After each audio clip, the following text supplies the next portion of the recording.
Hi everyone, welcome back. My name is Lynn Wilson and welcome to my home. Come on in. We're going to be making a vintage chocolate pudding and graham cracker dessert that I grew up on. I had wanted to be part of the collaboration with the Moss family and I missed it. We had some situations in our home and I'll get into that later, and I was not able to join in on that, but I wanted to include a vintage pudding recipe that I grew up with. Christmas in the middle of winter. My mom was born in the 40s, and so this is something she grew up on as a kid. It's a cheap, frugal, inexpensive dessert that I grew up on that just kind of comforts your heart, your soul, your inners. Every time I eat it or I even think of it, I can see my mom in the kitchen making this recipe, and it just brings back that warmth feeling, you know, those warm fuzzies. So all you need is pudding, but you need the kind that you warm up, not the quick with the cold milk. So this we're going to be making on the stove top. So this is the Jell-O cook and serve.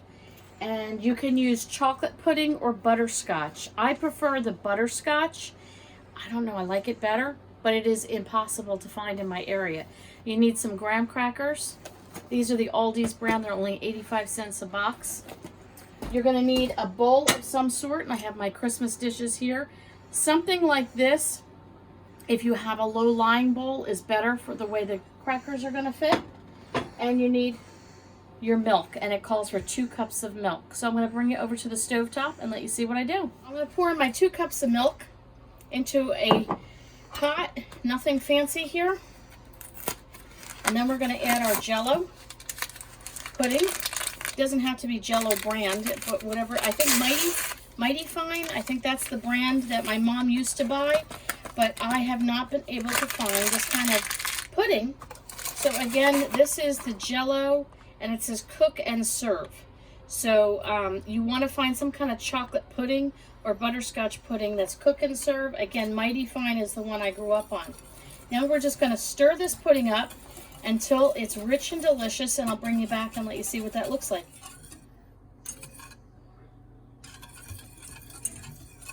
I was just thinking of a memory. I was telling my husband, actually, I don't think we're married 33 years. 33 and a half years. I don't think I've ever made this for my husband, and if I did, it was when we were first married.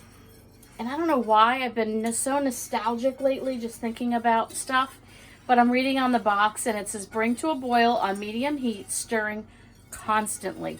I remember as a kid, we didn't have a lot of cookies and treats in the house, and my mom once in a while would make cookies, or she'd make this pudding, and this was like the ultimate treat that my mom would make. But I remembered stirring the pot, and my mom saying to me, keep stirring. And I'd be, but Mom, it's not getting thick yet. And she'd say, keep stirring. And I would like stop, and she'd, get over there, Lynn, and stir that pot. And I'd stir and stir. I felt like my arm was going to fall off, and it wouldn't get thick. And then all of a sudden, like that, it got thick. So if you're making this recipe and you're going, I've never made this kind of pudding, and this pudding is not getting thick, trust me, it'll go from watery to thick.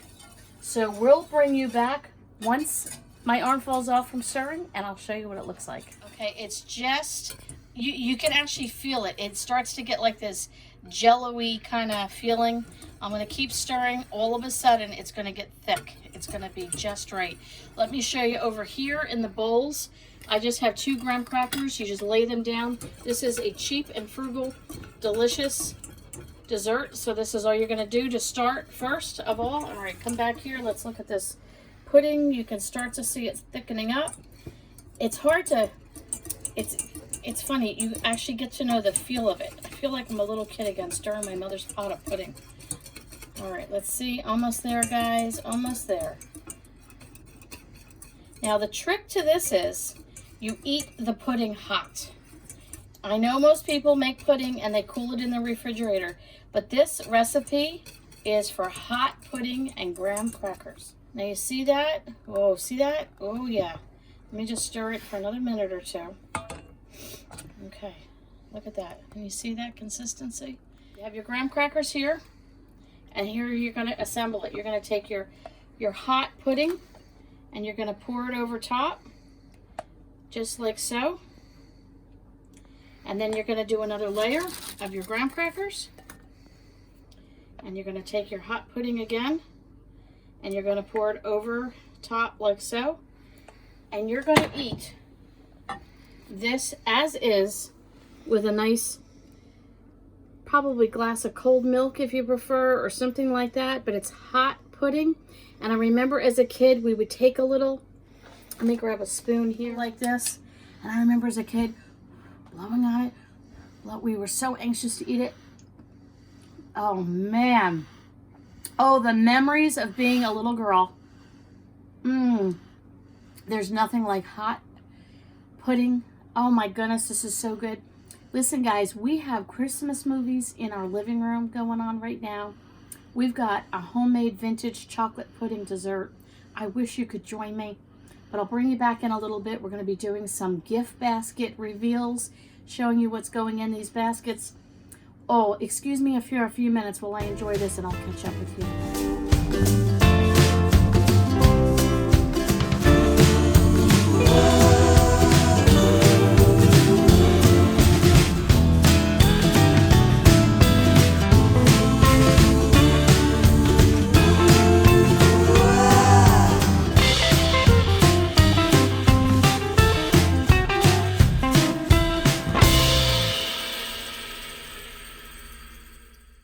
As I mentioned, we had a lot going on this weekend, and we were pretty down. My husband had taken 3 bad seizures and pretty bad falls, and little did we know that we'd hear the doorbell, a big bag delivered with a bounty of food for dinner from someone that we were totally shocked by their generosity. So we thoroughly enjoyed that, to about an hour later getting another ring on the doorbell, and you could see our smiling faces. Our church came by to cheer us up and gave us some Christmas caroling.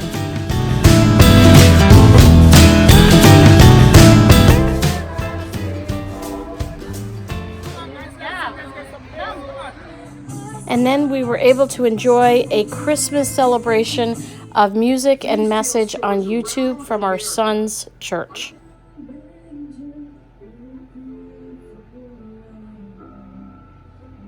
Okay everyone, we just enjoyed our hot, warm chocolate pudding, that vintage recipe. I'm telling you, it warms the cockles of your soul. My husband and I thoroughly enjoyed that. So now it's on to gift wrapping and Christmas movies. So we went from 25 Days of Christmas, and then they were showing The Grinch again, and we were kind of Grinched out. So then we had to switch to Hallmark. And then we're switching to DVDs. So I don't know how you do it in your house, but we just throw them all in the mix. So now I'm wrapping Christmas gifts, and I wanted to show you some of the Christmas gift baskets that I was putting together. I know some of you asked exactly what am I putting together in the final packaging. Now, these are based on my budget and my kids' likes and what I thought would be nice. So this will give you an idea of what to put together, but you know, this is not the perfect basket. And my budget is different than your budget. You might have a lot more money to work with or a lot less money. So base it on what you can do. Put in my basket. Well, first of all, instead of a gift bag, now you might want to go with a gift bag. I went with a gift basket. And I thought they could use this under their kitchen sink. They could use it in their bathroom sink. They can use it in their bedroom closet for shoes or, you know, toiletries or whatever. So I thought, again, this is just an extension of the gift. You can go with a gift bag, you can go with a wicker basket, you can go with anything you want. So I'm going to be giving them this. Along with that, oh, I got to take the price tag off here, guys. $5. Well, I'll do that later with a pair of scissors. But this is a soft, super soft, nice gray, neutral color, cozy blanket that they can snuggle up with on the couch. And I just clipped one of those Christmas trees, if you saw, that I got from, I think it was Dollar General. I got, I think 8 in a pack for $1. I just clipped that on there to dress that up a little bit, and I will be taking that price tag off. Then I also picked up some slipper socks for them. One size fits all. It has the rubber skids on the bottom. They're nice and fluffy, soft on the inside. And I got the gray for my son and the red for my daughter-in-law. So they would have matching, cozy slipper socks to wear. And then we did get them a gift card so that you could put a gift card in there for a restaurant or to their favorite sub shop. We did Wawa. Then I also put in some popcorn Oreo cookie. You have to have popcorn with your, with your date in basket. Then I picked up 2 bottles of sparkling cider. One is white grape and the other is the apple. So we put that in there so they can have a little bit of sparkling cider. Stand those up. Then I picked up some champagne glasses. These are from the Dollar Tree. You don't have to go elaborate, but we'll include that in there. Of course, picked up a nice candle. Smells really good. And this one has a Bible verse: for when I am weak, then I am strong. 2 Corinthians 12:10. So you got to have a candle in there. Then we also thought maybe a couple packets of hot chocolate after they've had dinner and some sparkling cider. Now they're munching down on the popcorn. They might have some hot chocolate. I included 2 of the peppermint spoons from the Dollar Tree. They can stir in their hot chocolate. And then the last thing we're going to do is sprinkle some of these Christmas candies throughout the basket. And I'll put all of this in the basket. And then I picked up these at the Dollar Tree basket bags. And I have shown you those. And I'll show you one here that I started to wrap. And this is what it does. It just wraps it all up. Just like that. I'll be putting a bow on the top. So this will be for an in-home date night. They have dinner. They have champagne, non-alcoholic, sparkling grape, and sparkling cider. They have popcorn and chocolate. They have a candle, champagne glasses, dinner, gift card, hot chocolate with peppermint sticks, a nice cozy blanket, some cozy socks. So the second gift basket I'm putting together, I started doing a hiker's basket. They're into hiking. But they also like to take road trips and they like to just travel. So I kind of tweaked it a little. Instead of just going with a hiker's, I went with a hiker slash day trip slash car basket of sorts in your budget. So I did do the same thing, and I'm giving them the basket like this, whoop, so that they can use this for storage, and it's matching the other one, so they basically each have one in the same color if they want to use it that way. And then what I've decided to do, because they like to travel in the car, everybody needs a new water bottle and a new travel coffee mug. So they're stainless steel on the inside. This would be the one for my daughter-in-law. And then the same thing for my son, new water bottle and a new coffee mug. And this way they can travel with these. All right, so that will be standing up in there. Now, again, some of this is hiker ideas behind it. But I picked up this pop-up lantern, and again, I just clipped one of these little trees on here. I thought that would be kind of cute.